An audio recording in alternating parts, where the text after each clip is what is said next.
Alors, bonjour et bienvenue à cette conférence, la checklist des franchisés pour ne pas trop se tromper. Alors, pour ceux qui sont passés par là, tous ceux qui sont passés par là vous le diront, mettre sur pied un projet entrepreneurial, c'est professionnellement très épanouissant, c'est très stimulant, c'est aussi très intéressant et très enrichissant, mais il y a aussi quelques obstacles à surmonter.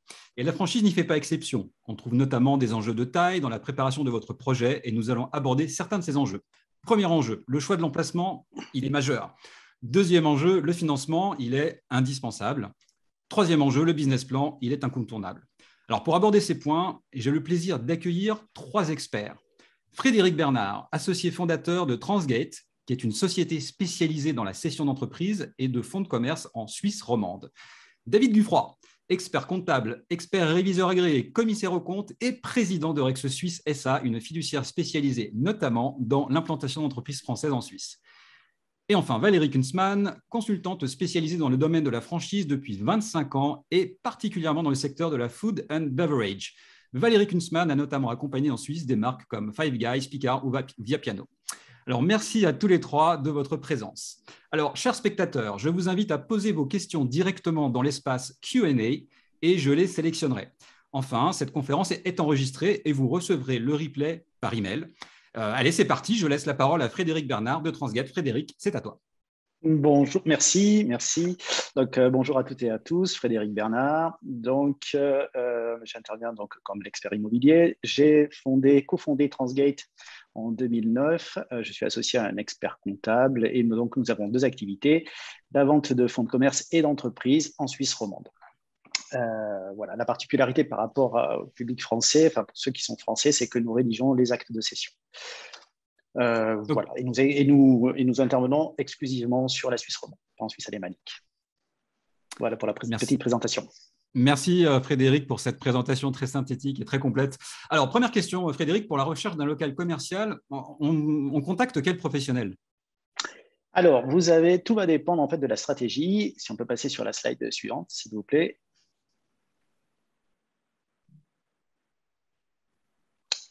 Xavier, slide suivante, Xavier.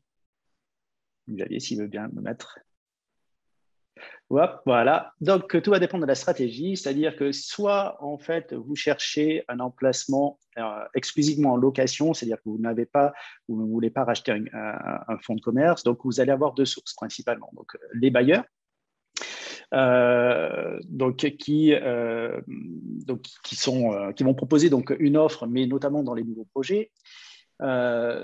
Et ça va être en tout cas peu accessible aux nouveaux entrants. C'est-à-dire que si vous arrivez avec une franchise que vous n'êtes pas connue en Suisse, eh bien c'est vrai que ce type de bien va être peu accessible pour vous. Ensuite, vous avez la source peut-être un peu plus à privilégier, ça va être leurs représentants, qui sont notamment les régies immobilières. Et là encore, vous allez avoir, d'une manière générale, peu d'opportunités. Et quand il y a des opportunités, ces opportunités, elles sont peu intéressantes, avec des loyers élevés.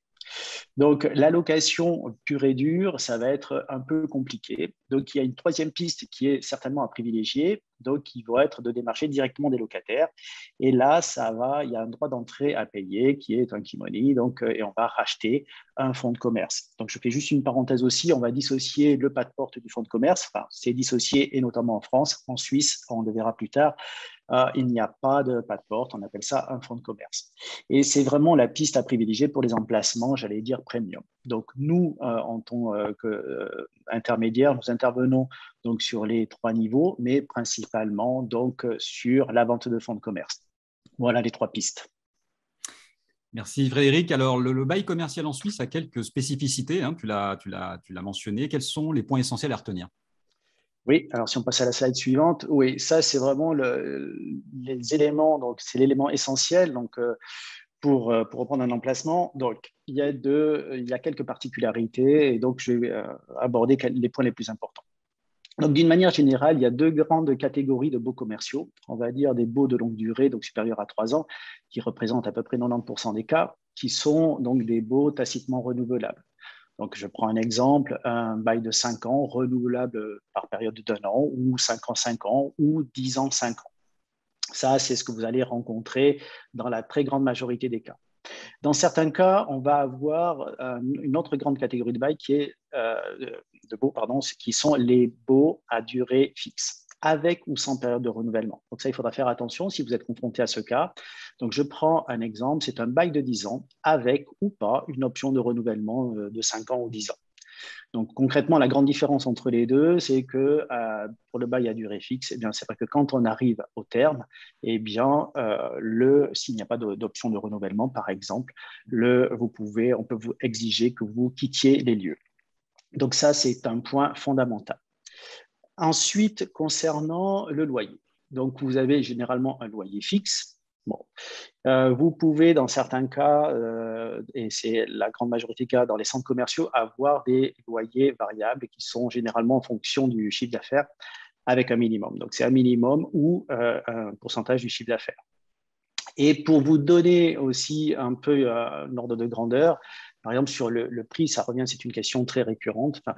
Donc, sur le prix au mètre carré, eh bien, on va aller de 500 à 3000 francs du mètre carré, par exemple, par an. Si je prends le cas de l'hypercentre de Genève, qui est un endroit assez recherché, eh bien, vous pouvez facilement avoir donc, des loyers à 3000 francs, voire plus, du mètre carré. Donc, 100 mètres carrés, 300, 350 000 francs par an. Donc, ça, c'est à prendre en compte dans le business plan. Ouais, c'est colossal. Oui, c'est colossal. Donc, mais c'est la réalité. Et juste, je fais une parenthèse. Donc, il y a eu beaucoup de spéculation sur l'immobilier donc sur les 10 dernières années. Donc, les valeurs locatives n'ont cessé d'augmenter. Mais et là, on est un peu en déconnexion avec, j'allais dire, la réalité du marché. C'est-à-dire qu'est-ce qu'on met comme activité dans une arcade avec 3000 francs de mètre carré. Ensuite, donc, on a parlé de loyer, les modalités d'ajustement de loyer. Donc, le plus souvent, quand on a un bail renouvelable, il est indexé sur l'indice, par exemple sur l'indice suisse des prix à la consommation.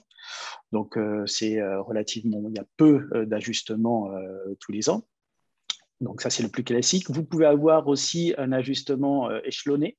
Donc, ça, c'est prévu dans le cas d'un nouveau bail. On peut ça, c'est pour les anciens baux. Quand la valeur locative n'est plus vraiment en rapport avec la valeur du marché, ben, le bailleur va vous proposer un bail avec un loyer échelonné sur plusieurs années pour rattraper en fait la valeur du marché.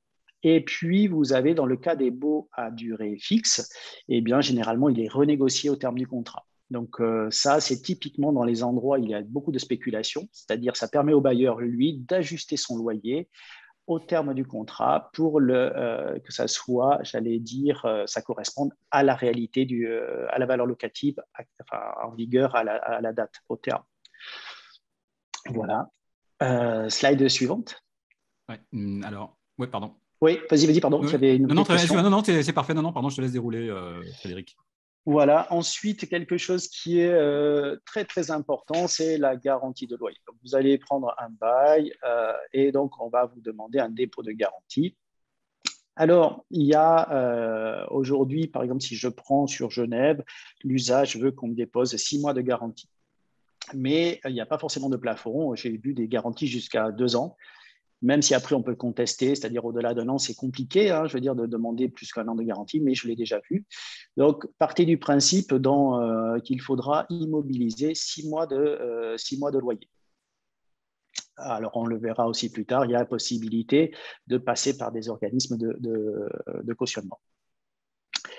Ensuite, et ça, c'est le point qui est suivant, le point suivant est certainement un des points les plus importants, c'est qu'en plus de votre garantie de loyer, on va vous demander une autre garantie qui est une personne physique domiciliée en Suisse, solvable et sans poursuite. Pourquoi ?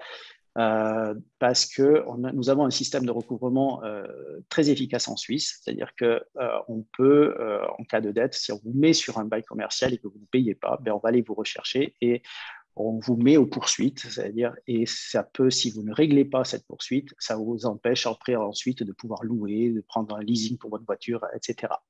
Donc, les bailleurs ont tendance à demander donc, la garantie de loyer, donc 6 mois, 1 an, en fonction des cas, et en plus, une ou plusieurs personnes qui ne sont pas en rapport avec donc, le business des personnes physiques qui constituent des garanties.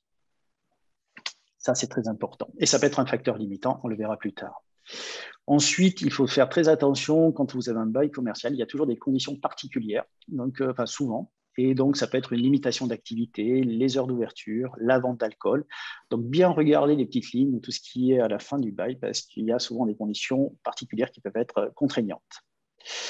Et enfin, la manière dont on va céder ce bail, une fois que vous êtes titulaire d'un bail commercial, eh bien, on peut le céder. Donc, il n'est pas cessible seul. C'est-à-dire, il n'est pas possible de vendre un pas de porte. Donc, la vente de pas de porte est interdite en Suisse. Donc, on va le céder dans le cadre d'une vente de fonds de commerce. Et donc, on a deux manières. Donc, soit on va faire un transfert de bail. D'accord. Donc là, le cédant reste solidairement engagé pendant 2 ans ou à la plus proche du bail. Soit on va demander un nouveau bail avec des nouvelles conditions.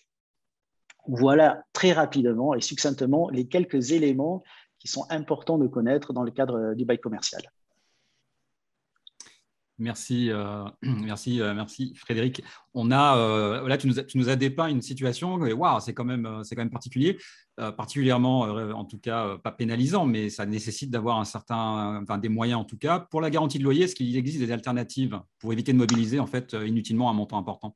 Oui, alors donc les régies ou les bailleurs demandent généralement donc une garantie bancaire, mais aujourd'hui donc il y a des sociétés, donc on peut faire appel à des sociétés qui vont couvrir cette garantie de loyer, qui sont notamment, vous pouvez noter First Caution, Suisse Caution, donc qui vont permettre d'éviter donc d'immobiliser ce montant, enfin avoir une garantie bancaire. Donc ça c'est très très important. Merci, merci Frédéric. D'autres points à aborder sur le sujet sur ton sujet? Ou alors c'est le slide sur le bail commercial. Alors il y a, si vous voulez, il y a deux choses. Une fois qu'on a trouvé donc un bail, enfin un emplacement, qu'on a le bail, il faut savoir qu'il y a les deux principaux freins à l'installation. Donc en Suisse, ils sont simples, mais ils peuvent être très pénalisants. Donc c'est le financement. Alors, je ne parle pas là de location, mais je parle d'acquisition d'un fonds de commerce. Donc, il y a de grandes différences, et notamment par rapport à la France. Je fais toujours référence à la France, parce que je pense qu'il y a beaucoup de personnes qui résident en France aussi, ou qui ont eu des commerces. Donc, j'allais dire, les banques ne financent pas l'acquisition d'un fonds de commerce. On ne peut pas nantir un fonds de commerce. Donc, généralement, ça se fait sur fonds propres. Ça se fait sur fonds propres, où il y a possibilité de passer par des organismes de cautionnement, et notamment, donc je prends dans la région de Genève, donc la Fondetech, la FAE, la Fondation d'aide aux entreprises, qui sont des organismes, là pour le coup, la FAE, un organisme étatique, qui va venir donc cautionner le prêt auprès d'une banque. D'accord. Merci Frédéric. Alors, j'ai des questions de Grégory G et de Mathieu Fatio. Alors, on les aborde après. Merci à tous les deux d'avoir posé la question. Et Mathieu Fatio, est-ce que vous pourriez simplement préciser votre question? Merci. Frédéric, je te laisse peut-être finir sur ton point pour qu'on puisse passer donc à David. Oui. David Dufroy. D'accord. Donc le financement est un point important. Hein. Donc, ensuite, c'est fonds propres, ou après, pour les Suisses, on peut faire appel en tant qu'indépendant, débloquer une partie de sa retraite, le deuxième pilier, etc. Ça, on ne va pas rentrer dans le détail. Et le deuxième point, et là, je reviens dessus, c'est les garanties à apporter pour le bail commercial. Donc, il faut au moins trouver une personne physique domiciliée en Suisse, solvable et sans poursuite, qui pourra se porter garant sur le bail commercial. Donc ça, c'est dans la très, très grande majorité des cas. Au travers de la Chambre de commerce, donc, nous avons installé différentes même enseignes qui ont dû faire appel. Donc après, il y a des personnes qu'on va, notamment dans les fiduciaires, qu'on va rémunérer et qui vont se porter garant sur le bail. Voilà en quelques mots ma présentation. Alors, c'est une excellente transition, Frédéric, parce que justement, on va parler de fiduciaire maintenant. Donc, je donne la parole à David Dufroy. Merci Frédéric pour ces questions. Il y a évidemment énormément de questions à se poser, mais on verra après comment y répondre. Mais en tout cas, voilà, David, je te laisse la parole, je te laisse te présenter. Oui, alors bonjour à tous, David Dufroy de la fiduciaire Eurex, filiale du groupe Eurex, groupe d'expertise comptable français. Donc, je suis responsable des filiales en Suisse de ce groupe, à Genève et à Fribourg. Donc, nous sommes, de par notre filiation française, spécialisés, et on s'est spécialisé par la force des choses dans le cross-border franco-suisse sur nos thématiques propres à la fiduciaire, c'est-à-dire les problématiques comptables, fiscal, social et un petit peu de juridique dans notre champ de compétences. Après, on a d'autres acteurs des partenaires avec qui on travaille, bien évidemment, qui sont aussi spécialisés, avocats, notaires ou autres, qui ont bâti ce réseau interprofessionnel de gens qui sont compétents dans le transfrontalier. Et c'est vrai que nous, sur nos domaines d'expertise comptable, nous sommes vraiment spécialisés sur la problématique de la frontière franco-suisse. Moi-même, je suis diplômé français et exerce en Suisse depuis maintenant 10 ans avec une équivalence de diplôme que j'ai passé. Sur les aspects du financement, c'est une des problématiques, et Frédéric l'a bien relevé dans sa présentation. On a différents freins à l'implantation en Suisse. On l'a vu sur le bail, avec outre la garantie de loyer, qui est quand même qui peut atteindre, qui est de 6 mois et qui peut parfois être supérieure. On est parfois amené à la pousser un petit peu pour pouvoir débloquer la situation vis-à-vis de la régie. Et là, on a quelques alternatives, comme avec les sociétés de cautionnement, mais aussi et surtout le fait d'avoir une personne qui doit se porter garant pour la société par rapport à la signature de ce bail. Ça, c'est un véritable frein. Et l'autre frein, qui est l'accès au financement, qui sont un peu compliqués en Suisse, puisqu'on est sur un modèle où les banques suisses, pour tout dire, n'avaient pas comme domaine de prédilection le financement des entreprises et des fonds de commerce jusqu'à il y a peu, et opèrent une mutation vers ce marché de l'entreprise à petits pas, doucement, et la France a beaucoup plus d'avance sur ce domaine-là, a beaucoup plus l'habitude d'avoir des partenaires bancaires pour financer la création ou le développement ou le rachat d'entreprises. Donc, par expérience des deux côtés, je sais que c'est beaucoup plus compliqué, et c'est un des points qu'il faut mettre en avant. Cependant, on a donc, j'ai à peu près 5 ou 6 postes de financement sur lesquels on peut vite faire un scope pour cette présentation.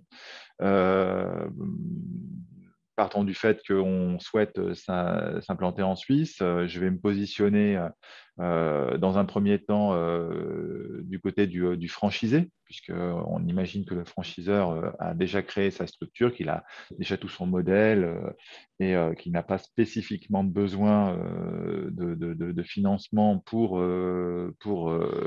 développer son enseigne côté suisse, puisqu'il fait appel à des franchisés. C'est l'objet même de nos interventions d'aujourd'hui, la franchise.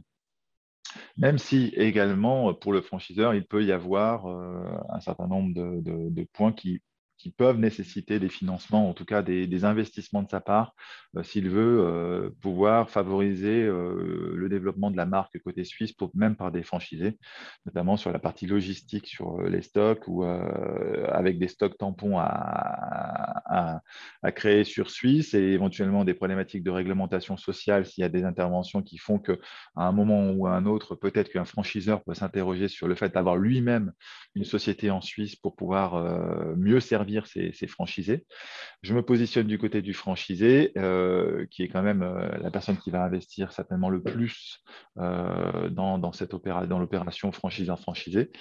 Et il peut avoir des besoins de financement qui sont liés aux différents postes de son activité et de son bilan, type la garantie de loyer qu'on a évoquée, 6 ou 12 mois de loyer, ça immobilise quand même au niveau financement un certain volant de trésorerie. L'alternative, on l'a vu, certaines sociétés de cautionnement. On peut avoir bien évidemment à financer tout ce qui est immobilisation, tout ce qui est immobilisation d'aménagement des bureaux, du matériel roulant, du matériel informatique. Donc ça, c'est un poste sur lequel on va avoir besoin de financement. On va se tourner vers les besoins de financement classiques, ou peut-être que dans ce cas précis, il peut y avoir un accord l'accord du franchiseur avec des sociétés de financement pour faire des leasings. Ça peut être une alternative intéressante. On n'est pas obligé de passer par un schéma de financement classique bancaire qui, comme je l'ai dit, est beaucoup plus compliqué. Le leasing est plus facile à décrocher. On peut avoir à financer le stock, ça mobilise aussi la trésorerie, et d'autant plus qu'on a une problématique douanière qui existe et qui n'existe pas entre les autres pays européens. La Suisse ne fait pas partie de l'Union européenne, donc on a véritablement une problématique douanière et ce qui peut nous amener à devoir constituer des stocks un peu plus importants et donc à mobiliser de la trésorerie dans notre stock pour minimiser les coûts douaniers. Ces régimes douaniers peuvent influencer le niveau de stock et le besoin de trésorerie. Un autre poste qui mobilise de la trésorerie et des besoins en financement, c'est la clientèle, les créances clients. Alors, si on n'est pas sur un marché de vente au détail où les clients payent par définition comptant et qu'on a des clients, le crédit client existe sur Suisse. Comme partout, comme dans la plupart des pays, il a tendance à diminuer. On offre de moins en moins de durée de crédit aux clients, mais en parallèle, les délais de règlement, même si historiquement ils étaient très faibles en Suisse, ont tendance à augmenter. Comme partout, les clients tardent un peu à payer les factures, et donc ça mobilise de la trésorerie et du besoin en fonds de roulement. La trésorerie en elle-même aussi, c'est un besoin en financement, puisque selon l'activité que l'on a, on peut avoir un besoin en fonds de roulement à déterminer avec la fiduciaire et dans le budget prévisionnel qui nécessite un niveau de trésorerie plancher pour pouvoir tourner et payer les salaires en fin de mois. Donc, voilà les différents postes que l'on peut trouver dans un bilan comptable qui est identique à la France. Il n'y a pas de différence fondamentale. Si c'est un peu plus de garantie, on l'a vu avec les loyers, on n'a pas ça on a moins sur France, mais on a les mêmes postes qui nécessitent des besoins en trésorerie. Alors, en face, dans les ressources, puisqu'on a vu l'actif du bilan, les ressources, les financements, on peut rapidement citer, je ne vais pas rentrer dans le détail, mais à peu près 6 sources qui ont une importance qui peut être différente par rapport à la France. La première, bien évidemment, c'est les fonds propres. Les fonds propres de la société que l'on crée, c'est le capital. Le capital initial que l'on va donner à la société que l'on va créer.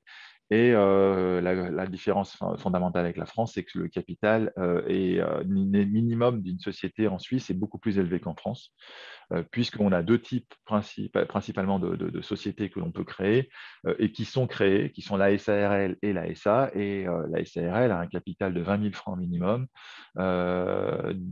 elle est grosso modo 18 000 euros, et la SA, un capital de 100 000 francs minimum, libérable à hauteur de 50 000 à la Constitution. Donc, vous voyez, les apports en capital nécessaires minimum pour créer la société sont plus importants que sur France, où la SARL, la SAS, on a un capital à 1 euro. Je ne parle pas de la SA qui en France est très peu développée. Donc, cette première source, c'est les fonds propres. La deuxième, on va dire que c'est les autres apports en fonds propres, en quasi-fonds propres du dirigeant ou de sa famille ou de ses amis, family and friends, qui vont créer des comptes courants d'actionnaires ou de proches au passif de la société. Donc, ces comptes courants, c'est une source de financement classique aussi pour démarrer son activité. On en a souvent. La seule spécificité suisse, c'est que si la société a un peu de mal à démarrer et qu'elle fait un peu de perte dans les premières années, on a une notion de ce qu'on appelle de post-position qui fait qu'on ne peut pas se rembourser son compte courant tant que la société n'a pas fait de retour à meilleure fortune. Et donc, on a une convention spéciale qui est prévue par le Code des obligations, qui est l'équivalent du Code de commerce suisse, qui prévoit ce blocage de compte courant dans une convention spéciale. C'est une sorte de garantie. La troisième source de financement, c'est le financement bancaire classique. Et là-dessus, les commentaires, et par expérience, c'est que la source, il est beaucoup plus compliqué d'obtenir un financement bancaire suisse, que ce soit pour le rachat d'une entreprise ou le rachat d'un fonds de commerce. Frédéric l'a dit, et je partage pleinement le sujet. C'est un frein à l'implantation, c'est que le financement bancaire et les acteurs bancaires sont frileux et ont des politiques qui varient selon les périodes. Donc, c'est très difficile pour nous, experts, de dire aller dans telle banque ou dans telle autre, parce que à certaines périodes, les robinets sont plus ouverts qu'à d'autres. La politique de la direction change. Et donc, pour le moment, ça reste un domaine très compliqué, en tout cas avec les acteurs bancaires classiques. Les équilibres fonds propres sont très étudiés, les dossiers de prévisionnel sont très étudiés, je dirais même beaucoup plus qu'en France, et on essuie des refus très rapidement, très facilement, avec une porte qui se ferme sans explication sur des projets où on peut nous croire. Donc c'est véritablement un frein, le financement classique. Et nous sommes en tant qu'experts comptables sans cesse en recherche de la banque qui actuellement est dans de bonnes dispositions. La quatrième source, on va dire que c'est les nouvelles sources de financement qui émergent, que ce soit avec les nouvelles banques en ligne et les nouveaux acteurs bancaires, opérateurs téléphoniques, Amazon ou autres, qui commencent à vraiment regarder un petit peu le milieu de l'entreprise avec la volonté de faire des services bancaires dans ce domaine-là, ou le crowdfunding, supporting, investing, enfin toutes les sources de crowdfunding. Il y a un certain nombre d'initiatives qui existent sur Suisse dans les mêmes proportions qu'en France, et c'est une source de financement à ne pas négliger, surtout si on a un concept novateur qui pourrait intéresser justement ce genre de source de financement. La cinquième source de financement, rapidement, c'est essayer de la chercher dans notre compte d'exploitation. Je l'ai dit tout à l'heure, le leasing et si on peut l'utiliser pour l'achat de matériel, on l'obtiendra beaucoup plus facilement qu'un financement classique, mais aussi le crédit fournisseur. Et là, on peut se tourner vers le franchiseur parce que les premières constitutions de stock mobilisent beaucoup de trésorerie, et soit on peut obtenir un délai de règlement un peu plus long les premières années pour que ça puisse fonctionner. Et finalement, c'est une source de financement, le crédit fournisseur à ne pas négliger. La dernière, c'est une source de financement. On va dire que ce sera les aides, les différentes aides que l'on peut obtenir. Elles sont beaucoup plus faibles qu'en France.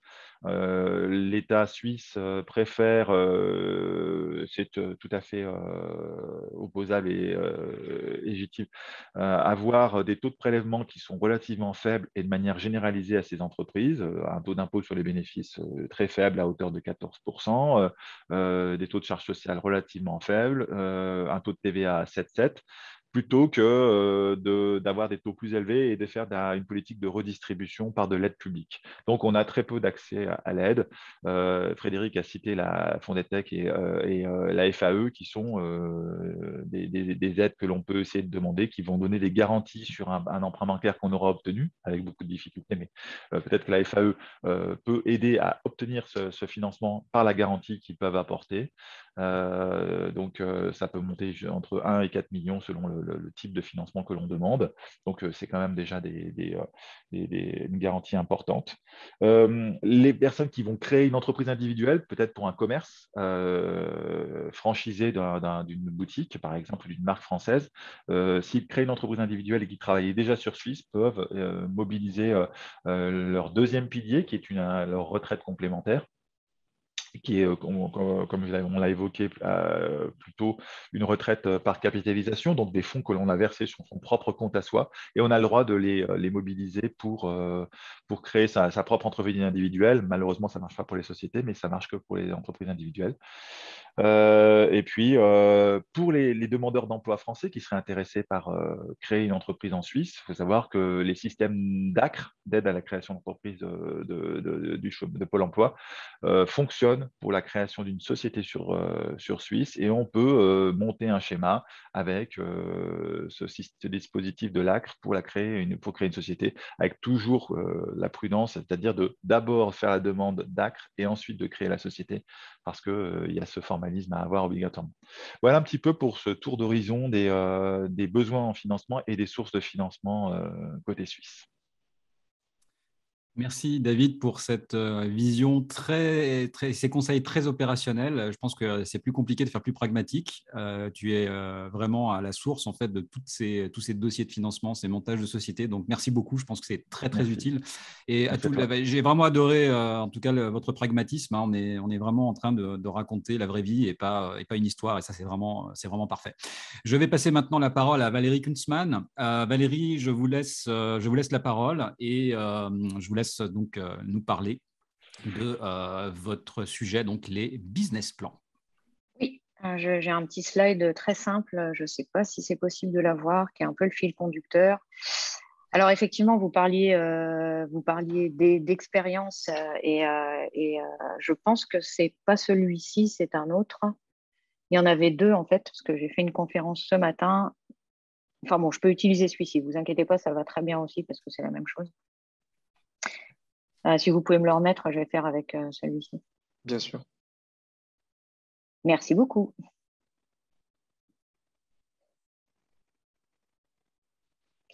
En fait, je dis effectivement, vous parliez d'expérience. Je pense que j'ai la chance, en tout cas moi, d'avoir pu développer un certain nombre d'entreprises en franchise en Suisse et d'avoir expérimenté avec succès ou pas d'ailleurs certains concepts plutôt dans la restauration et le domaine du retail alimentaire.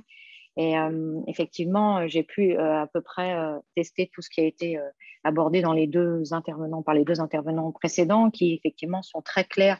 Et je pense que si j'avais eu ces interventions un petit peu plus tôt, notamment pour ma première expérience de franchise en Suisse, cela m'aurait beaucoup aidé. C'est effectivement très clair et très complet. Aujourd'hui, je parle du BP parce que c'est le nerf de la guerre, c'est-à-dire c'est aujourd'hui, j'ai envie à un moment donné de venir m'implanter en Suisse. Quel va être le retour sur investissement et la rentabilité probable du concept que je veux venir installer? Et je parle d'humilité et d'adaptabilité. Pourquoi? Parce que je pense que ce sont les deux maîtres mots pour pouvoir réussir à faire un budget prévisionnel et réussir son implantation en Suisse. J'ai parlé de mes expériences professionnelles précédentes. Effectivement, on se nourrit plutôt de ses échecs que de ses succès. Et effectivement, à défaut de savoir ce qu'il faut faire exactement pour réussir en Suisse, je sais aussi les écueils qu'il faut essayer d'éviter pour les avoir vécus. Et je pense que l'humilité, c'est pourquoi, c'est parce que en fait, quand on aborde le marché suisse, on l'aborde notamment très souvent par la Suisse romande, surtout quand on est français, pour des facilités évidentes de langage, ce qui fait qu'on a intrinsèquement parfois tendance à oublier qu'on est dans un pays étranger parce qu'on parle le même langage, même si les mots ne veulent pas dire la même chose. Et du coup, on a tendance à vouloir transmettre et transposer automatiquement le modèle économique qu'on a développé en France. Et humilité aussi parce que les Suisses ne nous attendent pas de façon générale et ils ont leur propre façon de fonctionner. Et il faut faire preuve de beaucoup d'abnégation de soi-même et de, en fait, construire son BP en fonction de ses expériences passées, mais en s'appuyant sur les lois locales et les us et coutumes locales pour pouvoir adapter son business model. Adaptabilité, pourquoi? Parce que je parle de ma propre expérience. Quand on m'a fait venir en Suisse pour installer Vapiano normalement, notamment, on m'a dit de venir en Suisse. J'ai ouvert 3 Vapiano à l'époque entre Lausanne, Fribourg et Genève, qui restent quand même en Suisse romande. Et j'ai eu l'impression d'arriver dans 3 pays différents parce qu'il y a des grandes disparités cantonales et les BP doivent être très souvent, parfois à la marge, mais quand même de façon fondamentale, adaptés à chaque situation et à chaque implantation cantonale. Donc là, j'ai essayé de lister quelques éléments clés pour faire des ratios prévisionnels et essayer d'être le plus réaliste possible. Le chiffre d'affaires. Aujourd'hui, il y a une image qui veut dire qu'en Suisse, tout est plus cher, c'est vrai, mais le positionnement prix est très important et les Suisses aujourd'hui ne sont pas prêts à payer des prestations ou des produits de façon excessivement trop importante par rapport à ce qu'ils pourraient le payer ailleurs. Ce sont des gens qui voyagent. Le commerce par Internet et l'ouverture sur le monde par Internet permet d'avoir de grands éléments de comparaison. Et le positionnement prix est d'autant plus important que comme il y a une faible inflation en Suisse, effectivement, il y a des changements de niveau de prix, en tout cas dans les activités, ne sont pas très fréquents. Donc, quand vous allez attaquer votre business model, il est important de pouvoir définir le bon prix. Pour définir le bon prix, je pense que les études de marché sont très importantes. Pour citer un exemple, sont très importantes pour connaître les concurrents, le niveau de notoriété, le niveau de besoin que peuvent attendre les consommateurs du marché suisse sur un type de produit. Je pense notamment à une marque de surgelés très connue, ou juste pour un petit retour d'expérience, très connue en France, Picard pour ne pas le citer. Et quand on a fait à un moment donné une étude de marché un peu plus précise, on s'est rendu compte que ce qui nous semblait évident, c'est-à-dire que la notoriété de Picard était incontournable, en tout cas sur la Suisse romande. On s'est rendu compte que pour les Fribourgeois, Picard était surtout le nom d'une bagagerie qui était à l'aéroport de Genève. Comme quoi les idées préconçues sont attestées dès le départ de son business model, et ça va aussi pour le positionnement prix et pour essayer de positionner le bon prix sur le bon produit. La densité de population aussi, c'est-à-dire qu'on ne se rend pas compte, mais la Suisse est un petit pays avec des niveaux d'occupation commerciale et des niveaux de fréquentation commerciale qui restent ceux de la province et de pas toute la province en plus en France. C'est pour ça que je vous dis, j'ai écrit les bons comptes font les bons amis, parce que le chiffre d'affaires va être en fait prévisionnel, va être une bonne alchimie entre le positionnement prix, le ticket moyen et la densité de population en suivant les implantations qui vont être choisies. Le coût de matières premières, comprendre et calculer un duo gagnant, là aussi, effectivement, on n'est pas dans le cadre de l'Union européenne, donc il y a des taxes douanières. Alors, dans le cadre de restaurants, de retail alimentaire, ça paraît assez évident, l'importation de matières premières est assujettie à des taxes. Des taxes qui sont évolutives selon l'année, évolutives selon les périodes, alors les saisons évidemment, mais selon aussi les périodes économiques. Et dans le coût de matières premières, il est souvent indispensable de rajouter une ligne concernant ces taxes d'importation, pour être sûr de ne pas avoir de mauvaises surprises et d'être plutôt dans une configuration pessimiste, parce que par expérience, les coûts d'importation ont plutôt tendance à gréver le coût des matières premières de façon systématique plutôt qu'à l'alléger dans le cadre d'un BP. Je m'explique. Les taxes d'importation ont plutôt tendance à augmenter qu'à diminuer en général. Et il vaut mieux, dans le cadre d'un business model, alors on parlait de financement tout à l'heure, les organismes de financement suisses, quels qu'ils soient, les banques ou autres, sont très regardants sur ces taxes d'importation parce que ça a un rôle majeur à jouer dans le coût de la matière première, mais aussi dans la logistique et dans l'organisation. Parce que c'est un vrai poste, quand on fait venir des matières premières, c'est un vrai poste organisationnel, donc dans la structure, en termes de timing aussi, ce sont des éléments très importants. Le labor, coût salarial et flexibilité, un équilibre à trouver. Effectivement, on parle souvent du coût de la main-d'œuvre en Suisse. Il est réel, il est vrai. Il est à prendre en considération parce qu'un des éléments majeurs qui est très important pour le consommateur suisse, c'est la qualité, donc la qualité de service notamment. Donc, ça veut dire que probablement, on doit prévoir un peu plus de main-d'œuvre sur certaines activités. Le coût salarial est certes plus élevé, par contre, il faut y mettre quelques bémols qui sont très intéressants. C'est pour ça que je parle d'équilibre à trouver, parce qu'il bénéficie d'une grande flexibilité. C'est-à-dire qu'aujourd'hui, vous avez un grand intérêt pour la population active suisse sur des contrats modulables qui peuvent être de 40, 50, 60 ou 80%. Ce sont des choses qui sont réelles et très, très courantes. Et surtout, ce qui permet donc d'adapter la présence de son personnel en fonction, par exemple, des fortes périodes d'activité. Et puis, vous avez un taux hebdomadaire d'horaire de travail qui est supérieur à celui qui est pratiqué en France, puisque sur certains cantons, on peut atteindre jusqu'à 42 heures de travail hebdomadaire, ce qui, par rapport à 35 heures, fait quasiment une journée de travail en plus. Donc, il y a un équilibre à trouver dans l'organisation, sachant que le rapport et l'organisation avec les salariés reste beaucoup plus souple et beaucoup plus dans l'intelligence de discussion, ce qu'on appelle le fameux consensus suisse, que ce qu'on peut trouver dans d'autres pays. Les clients, Welcome en Suisse, alors là, j'étais partie sur l'idée d'expliquer qu'aujourd'hui, quand on fait son BP et sur sa façon de communiquer, donc je lirai le 4 et le 5 Sur la communication, il faut prévoir un vrai budget communication, c'est-à-dire que souvent, quand on vient s'installer en Suisse, notamment venant de France, on pense qu'on peut utiliser les mêmes outils que ceux qu'on a développés en France. Les spécificités locales de langage, d'habitude, d'us et coutumes font qu'on néglige ce poste de communication qui doit être un vrai poste dans le BP parce qu'il y a besoin d'une adaptation de l'ensemble des outils de communication. Des petits exemples, on tutoie le consommateur, les promotions n'appellent pas promotion, elles s'appellent action, elles vont être très prisées sur une ville par exemple comme Lausanne pour vous parler de la Suisse romande. Elles sont un peu moins appréciées à Genève, elles ne sont pas du tout utilisées à Fribourg, donc les actions de communication vont être adaptées au canton. Je ne vous parle pas du développement en Suisse alémanique qui nécessite là une refonte complète des outils de communication en allemand parce qu'il y a aussi des adaptations même si on est présent en Allemagne puisque c'est le Hochdeutsch qui est utilisé en Allemagne et c'est le Schweizerdeutsch qui est utilisé en Suisse alémanique et qui doit aussi avoir son niveau d'adaptabilité. Au niveau de la communication avec les clients, je vous fais juste un petit aparté, un petit peu. C'est vrai que les consommateurs ont des habitudes complètement différentes. J'ai tendance à expliquer que je me rappelle notamment dans les restaurants que j'ai développés, quand un client n'est pas content en France, il passe à la caisse et vous lui demandez ça s'est bien passé monsieur, il va vous dire non, ça a été très très mal, mais il reviendra quand même. En Suisse, il va vous dire non, ça a été très bien, ou il va vous dire ça a été, et 5 ans plus tard, il ne reviendra plus parce que 5 ans plus tard, il se rappelle toujours que l'expérience a été mauvaise. Ça veut dire que les modes de communication et le service qualité qui suit cette communication sur la qualité, justement, sont très importants à prendre en considération et à être mis vraiment valorisés de façon vraiment importante au niveau du business plan. En fait, je dis que ce slide n'était pas exactement celui que je voulais parce que dans le slide qui s'adressait aux franchisés, j'avais marqué les frais. Pourquoi les frais? Parce que il y a plein d'us et coutumes qui aujourd'hui vont gréver le BP pour des choses aussi anodines que les taxes de ville ou les poubelles par exemple ou le recyclage ou des choses comme ça.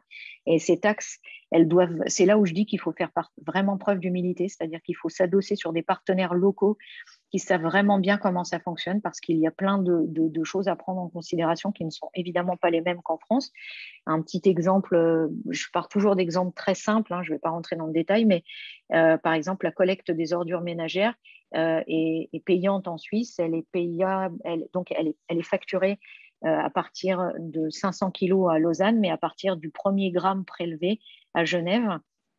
Et suivant les activités que vous pouvez avoir, ça va chiffrer très très vite. Ou alors, en Suisse, vous avez la possibilité aussi de négocier une part de votre taxe d'électricité, ce qui n'est pas le cas en France. Donc ça, c'est plutôt côté positif. Donc il y a dans ces taxes beaucoup de choses à considérer et à analyser.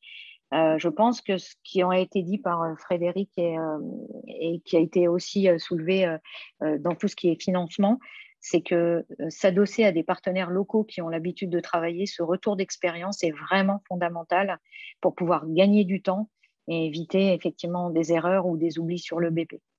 Et je finirai par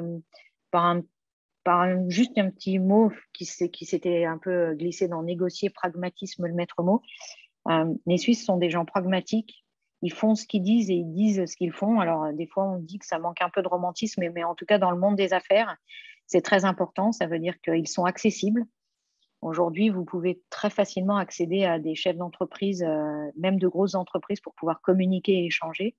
Mais surtout, il y a la notion de confiance et de fiabilité. C'est-à-dire que quand vous allez faire un BP, ça ne sert à rien de l'édulcorer parce qu'à la fin, ça peut être plutôt contre-productif que productif. Donc, la notion de confiance, la notion de consensus, la notion d'équilibre entre les deux parties, suivant les partenaires que vous allez trouver, est très importante. Et je pense que ce pragmatisme fait que les choses sont dites cash. Il y a finalement des pouvoirs de négociation, mais qui sont assez faibles souvent. C'est-à-dire, pour la petite histoire, on dit toujours quand tu achètes un produit à 1 et que tu demandes à un Suisse si j'en achète 10, combien ça va me coûter? Ça va vous coûter 10 parce que 10 fois 1, ça fait 10. Alors, c'est un peu exagéré, c'est un peu beaucoup de clichés, mais ça veut dire qu'on se concentre plutôt sur la qualité et la façon de mener son business que sur la négociation et le rapport à l'autre pour obtenir plus. Et je pense que dans le BP, dans la construction de son BP, sont des éléments essentiels à avoir en tête. Alors voilà, j'ai parlé vite. J'espère, est-ce que vous avez des questions? Est-ce qu'il y a des choses que vous voulez… Enfin, je ne sais pas comment vous voulez poursuivre, David. Merci beaucoup Valérie. Non, c'est parfait. En fait, ce que je vous propose, en fait, moi, j'ai une petite remarque à vous faire. Enfin, remarque, issue de mon expérience, en fait, à faire pour rebondir sur quelque chose que vous avez dit. Et après, on va aborder les questions. On aura à peu près 10 minutes de questions. On va aborder un peu toutes les questions si vous êtes d'accord. Alors, le point que je voulais aborder, en fait, j'ai bien apprécié notamment en fait le petit exemple que vous avez donné sur les clients finalement qui se taisent. Et qui ne donnent pas leur avis. La culture suisse, effectivement, est assez discrète par rapport à une culture plus latine, notamment la culture française. Et c'est vrai que moi, c'est souvent l'exemple que je prends lorsque j'interviens dans le cadre de la CCI France-Suisse pour accueillir les nouveaux arrivants expats. On fait ça chaque année avec la Chambre depuis des années. Et je leur dis, vous savez, quand un Suisse vient vous voir et qui montre son mécontentement, c'est que réellement, il est vraiment sur le point de vous égorger. Donc, voilà. C'est exactement ça, oui. Voilà, et en général, il ne dira rien. Alors voilà, c'est juste pour faire, en tout cas, faire un peu rire, mais c'est pas réellement de l'humour parce que c'est vraiment le cas. Enfin, moi, j'ai vraiment vu des cas très, très particuliers. Merci beaucoup, Valérie. C'était très intéressant, très pragmatique. Je suis impressionné par aussi votre vision et compréhension intercantonale, ce qui n'est pas toujours évident. Et c'est ça aussi qu'on doit comprendre en tant qu'étranger, finalement, c'est que la Suisse, ce n'est pas un pays, mais c'est pratiquement autant de pays qu'il y a de cantons. Et d'ailleurs, il y a autant de gouvernements et de parlements qu'il y a de cantons. Et ça, c'est toujours compliqué à écouter. Oui. Je voudrais juste un petit mot pour finir. C'est un pays où il est très agréable de faire du business. C'est difficile, mais c'est un pays qui est très agréable parce qu'il y a quand même une forme de code de respect mutuel. Et si je devais conclure, c'est juste effectivement ce que j'ai dit, humilité, adaptabilité, mais trouver des partenaires suisses et locaux, être à leur écoute. Ils sont très partageurs et ils aiment beaucoup vous aider à vous implanter dans leur pays parce que quand on est à l'écoute de leur façon de fonctionner. Et ça, c'est vraiment très intéressant. Voilà. Merci beaucoup, Valérie. Alors, je vous propose maintenant, on a 10 petites minutes en fait, pour aborder les questions des candidats. Alors, on en a une petite dizaine. Je vais commencer par la première. Je pense que celle-là s'adresse à alors soit Frédéric, soit David Buffroy. Est-il possible de faire entrer le bailleur dans l'actionnariat à la valeur du mètre carré par an? Est-ce qu'on peut préciser? Alors, Grégory G, je vous invite à préciser la question que vous avez posée. Alors, désolé, c'était à 11h44. Si vous pouvez la préciser. En attendant, je passe à la question suivante. Donc, concernant la garantie de loyer, est-ce que ce sont, par exemple, des assurances comme il existe pour les personnes privées? Donc là, je pense que je peux répondre oui à votre place. C'est les garanties, les cautions de garantie de loyer sont les mêmes. On paye chaque année, donc en fonction de la garantie qui a été du montant de la garantie, donc une prestation annuelle en fait, un taux par rapport au montant de garantie. Avec ou pas de dépôt, enfin il y a plusieurs possibilités. Ouais. Merci à tous les deux. Autre question de Gilbert Bierry. Est-il difficile de faire une modification d'affectation d'un local commercial pour passer à un restaurant, par exemple? Quelles sont les modalités? Merci. Alors ça, c'était une bonne question. C'est souvent le cas, effectivement, comme la restauration est très prisée. Donc changer d'une affectation, par exemple, passer à un restaurant, c'est possible, mais c'est long et coûteux. Valérie pourra en témoigner. Donc, il faut déjà que techniquement le bâtiment qu'il soit possible d'installer une mode de ventilation qui doit aller sur le toit. Deux, il faut donc que le bailleur, donc il faut que ça soit possible, il faut que le bailleur soit d'accord. Et ensuite, il faut faire les démarches et les autorisations, les demandes d'autorisation de travaux. Et ça, c'est un point important parce que ça peut être long, voire très long, voire très, très long. Et donc coûteux parce que vous allez payer un loyer dans le vide. Donc au minimum, moi je dis, il faut prévoir entre 6 mois et 1 an. Mais ça, c'est Valérie qui peut aussi témoigner parce qu'elle a eu le cas. Entre 6 mois et 1 an, j'ai eu les deux cas. J'ai eu 6 mois et j'ai eu 1 an, effectivement, à Genève notamment. Ça a été très, très compliqué. Je pense que ça s'inscrit dans quelque chose qu'on n'a peut-être pas évoqué aussi, c'est les cycles qui sont beaucoup plus longs en Suisse à tout point de vue. Ça veut dire que pour s'installer, il y a effectivement des cycles qui sont beaucoup, beaucoup plus longs et qu'il faut vraiment provisionner dans le BP, dans les frais de préouverture et notamment ce que vient d'évoquer Frédéric. Pour ces changements d'affectation éventuels, il faut vraiment toujours prévoir le pire des cas. Voilà, donc ce que l'on recommande nous à nos clients, c'est de partir d'un existant, donc de trouver, si on veut faire ce changement donc, vers la restauration, c'est de partir d'un établissement de restauration, sachant que si je prends le cas particulier de Genève et dans l'hypercentre, ces établissements sont protégés, donc on ne pourra plus les rechanger dans l'autre sens. C'est-à-dire qu'aujourd'hui, si vous avez un établissement de restauration, donc c'est bien défini. Si vous voulez le passer en magasin de luxe, par exemple, ce n'est pas possible. Donc, ça, c'est parce que c'est les zones protégées. Mais donc, on évite de passer, d'équiper, de faire les démarches, parce que sauf si vous avez beaucoup de liquidités d'avance et ça va vous coûter beaucoup d'argent. En termes d'équipement, juste pour rebondir, il y a aussi tout un tas de choses, alors même sans changer d'affectation, hein, je pense à des exemples tout bêtes, par exemple le froid dans le canton de Vaud, c'est un froid décentralisé, c'est-à-dire que vous pouvez avoir une somme de congélateurs posés à droite tout au long d'un magasin. Par contre, à Genève, c'est l'obligation d'avoir un froid central, hein, c'est-à-dire une installation avec une centrale de froid globalisée, ce qui n'est pas le même coût. Et je pense qu'au-delà aussi de la déspécialisation du local, hein, il est important, suivant son activité, de bien se renseigner sur les niveaux d'équipement et les règles d'équipement des locaux selon l'activité qu'on va y pratiquer, parce que ce n'est pas la même chose. Et la même chose est par exemple pour les protections feu, les assurances feu, enfin toutes ces choses-là. Il y a vraiment des spécificités locales à bien prendre en considération quand on va choisir son local. Merci à tous les deux. Question suivante de Grégory G. Les apports en compte courant doivent-ils être rémunérés? Pas forcément. Pas forcément quand il s'agit de la personne, de l'associé personne physique qui a créé la société. On a beaucoup plus on peut avoir la situation dans l'autre sens. Si on a plusieurs sociétés ou si on a un besoin particulier, d'avoir un compte courant d'associé débiteur donc à l'actif du bilan. Alors, pour des Français, ça va faire sauter les personnes parce qu'en France, ça s'appelle un abus de biens sociaux. Mais en Suisse, c'est autorisé si justement la somme est rémunérée à un taux fixé par l'État, l'administration fiscale, et si un plan de remboursement existe et si ça ne met pas en péril les fonds de la société. Mais donc, au passif, quand on apporte de l'argent à sa société, on n'est pas obligatoirement obligé de le rémunérer, même si on le pratique la plupart du temps. Merci beaucoup, David. Question de Pauline Després. Bonjour. Existe-t-il des formations en création d'entreprise ou de franchise en Suisse? J'ai effectué ce type de formation en France avec BGE. Merci par avance pour votre retour.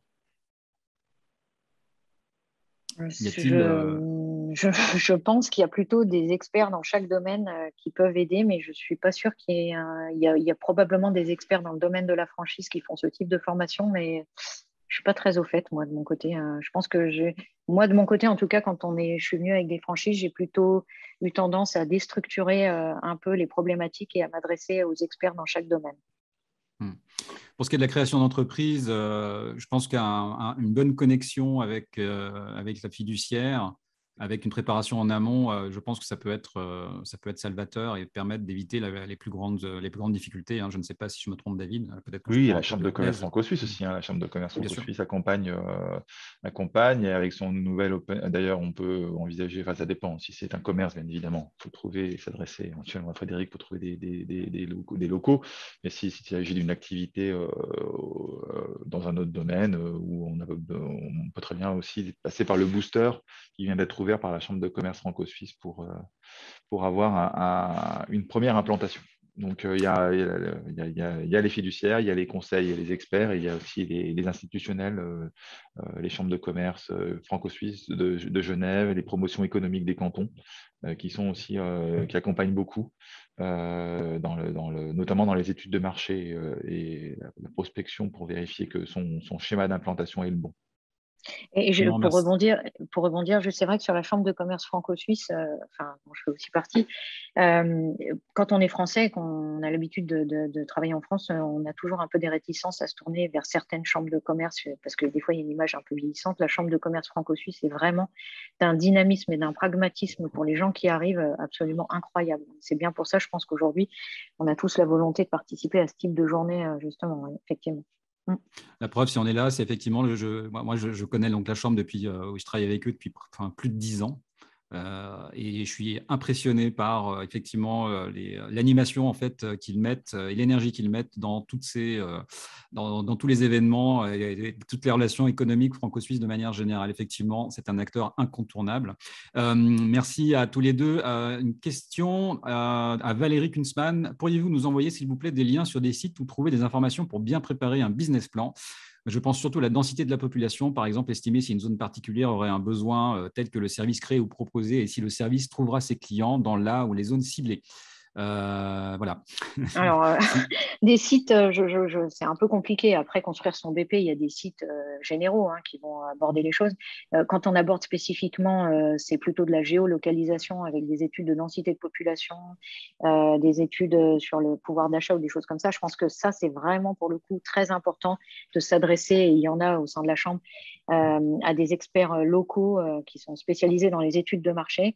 Encore une fois, je pense qu'il ne faut pas se priver de ces études de marché pour la densité, pour le positionnement de son produit, mais aussi pour la perception de la marque et effectivement l'image que les Suisses vont pouvoir avoir d'un produit ou d'un service. Et là, s'il y a bien un domaine dans lequel il faut s'adresser à des locaux, c'est bien celui-ci. Je pense que le mieux, ce serait effectivement, il y avait une conférence ce matin avec des partenaires qui sont spécialisés dans ces implantations. S'il y a bien une économie à ne pas faire dans le BP et dans les frais de préouverture, c'est bien celle-ci. Merci Valérie. Il nous reste 2 minutes pour répondre à 4 questions, donc ça va être un peu compliqué, mais on va essayer. Comment cela fonctionne pour les taxes et les impôts que les franchisés suisses devraient s'acquitter? Ouais, on ne va peut-être pas traiter ça en 2 minutes. Question de Mathieu Fatio. Moi, ce que je vous propose, Mathieu, si vous êtes d'accord, enfin, à moins que tu veuilles répondre, David, mais c'est peut-être l'idéal, c'est peut-être de prendre contact justement avec David Dufroy, à moins que tu aies une réponse en moins de 2 minutes, David.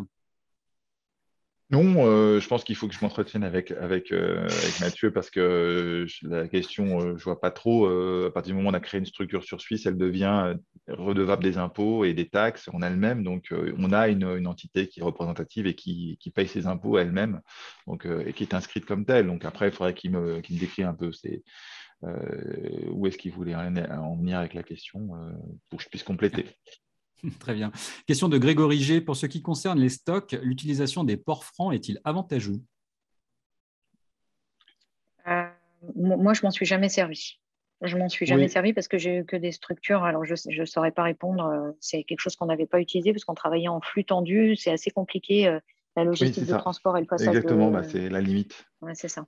Pour faire un stockage en dédouanement temporaire, il n'y a pas de problème, mais à partir du moment où on doit venir régulièrement taper dans ce stock, ça devient très contraignant.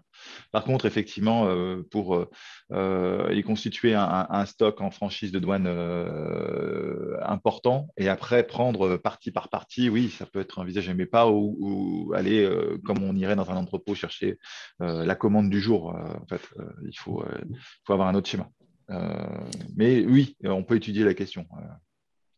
Merci à tous les deux. Question de Nassim. Bonjour, le business plan est généralement réalisé par le franchisé à 100% ou en collaboration avec le franchiseur?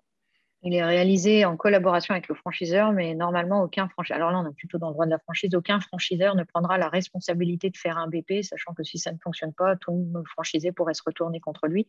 Donc, il est censé lui donner les éléments lui permettant de construire son BP, c'est-à-dire ceux qui sont pratiqués dans le Pays de Base, par exemple, ou dans d'autres types de franchises. En tout cas, c'est au franchisé de construire son business plan. Très bien. Question de Grégory G, ce sera la dernière. Pour ne pas payer de location, est-ce que le bailleur peut entrer dans le capital de la société? Non. C'est possible. Est-ce qu'il peut? Je ne sais pas, ou certainement. Est-ce que je l'ai vu? Non. Non, je ne l'ai jamais vu non plus. Mais ne serait-ce que parce qu'on a une créance qui chaque mois évolue, c'est de loyer. Est-ce que c'est la conversion de cette créance en capital? Sinon, quel est l'intérêt du bailleur de rentrer au capital du franchisé? Non, alors je ne sais pas déjà si c'est possible, mais non, je n'ai jamais vu en tout cas. Voilà. Bon, après, il rentre comme un actionnaire normal, et après, c'est la compensation est-ce qu'il verse son capital en numéraire? Donc ça, c'est comme un actionnaire normal. Est-ce qu'il le verse en industrie? en nature par le Sachant qu'il est déjà... compensation de créance, oui. Alors, on pourrait imaginer l'allocation et chaque année, la créance qu'il a sur la société par rapport au loyer soit convertie en capital. Ça serait jouable. D'accord. Ok. Bon, en tout cas, jamais vu. Messieurs, merci beaucoup. Jamais vu non plus. Merci beaucoup. Nous arrivons en fait au terme de la présentation. Alors, il y a encore des questions, donc j'invite toutes les personnes qui ont posé des questions auxquelles nous n'avons pas répondu à contacter les experts qui sont intervenus aujourd'hui. Vous trouverez facilement leurs coordonnées sur le site Evencia, donc la Chambre de commerce France-Suisse. Maintenant, donc, je vais simplement conclure. Hein. Voilà, on a vu 3 points très importants de la mise en place d'un projet de franchise. Hein. Ces points, vous l'avez compris, ils sont vraiment essentiels pour votre réussite et nécessitent une attention toute particulière. Frédéric Bernard, David Dufroy et Valérie Kunzmann, je vous remercie pour votre intervention très intéressante, très pragmatique, très terrain. Hein. On sent bien que ce sont des choses que vous vivez au quotidien et ça, c'est vraiment très, très rassurant et vraiment merci pour cette transparence. Hein. On était sans langue de bois aujourd'hui, c'est vraiment parfait. Chers spectateurs, vous recevrez par email un message vous indiquant de la disponibilité du replay et je vous invite enfin à vous rejoindre pour la prochaine conférence qui s'intitule « Choisir son enseigne, la perle rare dans une botte de foin » qui aura lieu à 13h30. Voilà, je vous dis à très bientôt et je vous remercie. Tchuss. Merci, au revoir. Merci, au revoir. Au revoir.